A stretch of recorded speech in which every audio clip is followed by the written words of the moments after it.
Then the kingdom of heaven will be like this. 10 bridesmaids took their lamps and went to meet the bridegroom. 5 of them were foolish, and 5 were wise. When the foolish took their lamps, they took no oil with them, but the wise took flasks of oil with their lamps. As the bridegroom was delayed, all of them became drowsy and slept.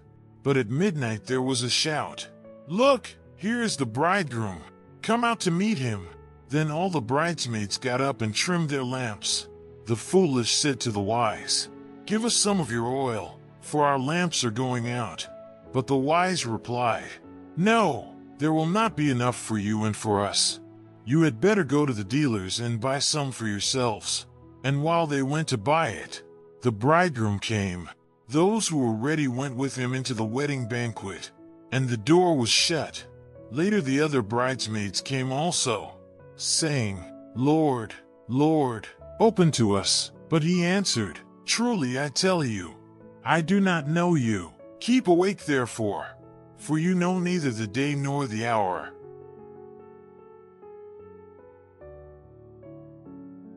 You know that friend who always shows up to everything completely unprepared? The one who borrows your phone charger, asks for gas money, and somehow never has a pen when they need one? We all know that person, and if we're honest, sometimes we are that person. Today's gospel is basically Jesus telling us a story about the ultimate consequences of being spiritually unprepared.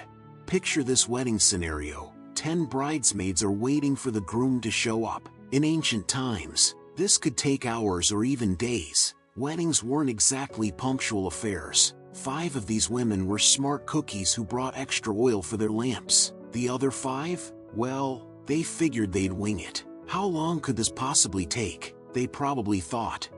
Here's where it gets interesting. When the groom was delayed, everyone fell asleep. Not just the unprepared ones, but all of them. This isn't a story about staying physically awake all night. It's about a deeper kind of readiness that doesn't depend on perfect alertness or never making mistakes. Then comes the midnight shout. The bridegroom is here. Everyone scrambles to get their lamps ready, and that's when reality hits. The unprepared bridesmaids realize their lamps are dying, and they desperately ask the wise ones to share their oil. But here's the kicker, the wise ones say no. Now, before we start thinking these wise bridesmaids were selfish, let's think about what oil represents here. This isn't about hoarding resources. It's about something that simply cannot be borrowed or shared at the last minute. You can't borrow someone else's relationship with God. You can't share someone else's spiritual maturity. You can't transfer someone else's faith into your heart when crisis hits. I learned this lesson the hard way during my dad's final illness. I had friends who had walked through similar experiences, and I kept expecting their peace, their wisdom, their strength to somehow rub off on me. But when those 3 a.m. hospital calls came, when difficult decisions had to be made, I realized that all the borrowed prayers and second-hand faith in the world couldn't substitute for my own relationship with God. I needed my own oil.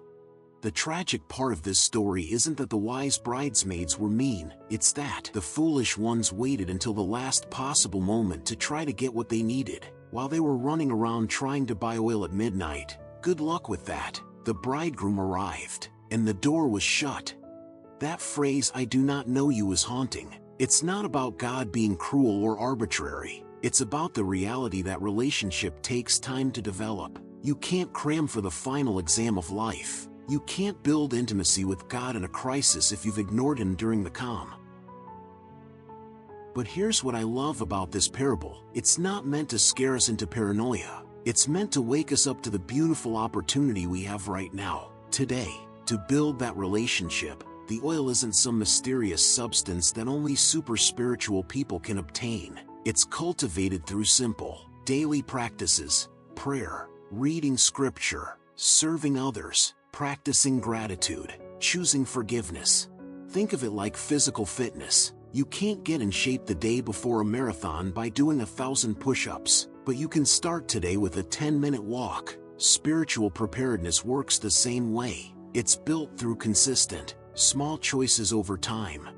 The wise bridesmaids weren't necessarily smarter or more talented. They were simply prepared. They understood that some things in life require advanced planning. They knew that the most important moments often come without warning, and when they do, it's too late to start preparing. So what does this mean for us practically? It means taking our spiritual life seriously before we desperately need it. It means building habits of prayer and reflection when life is good, not just when everything falls apart. It means investing in our relationship with God during the ordinary days, so we have something to draw from during the extraordinary ones.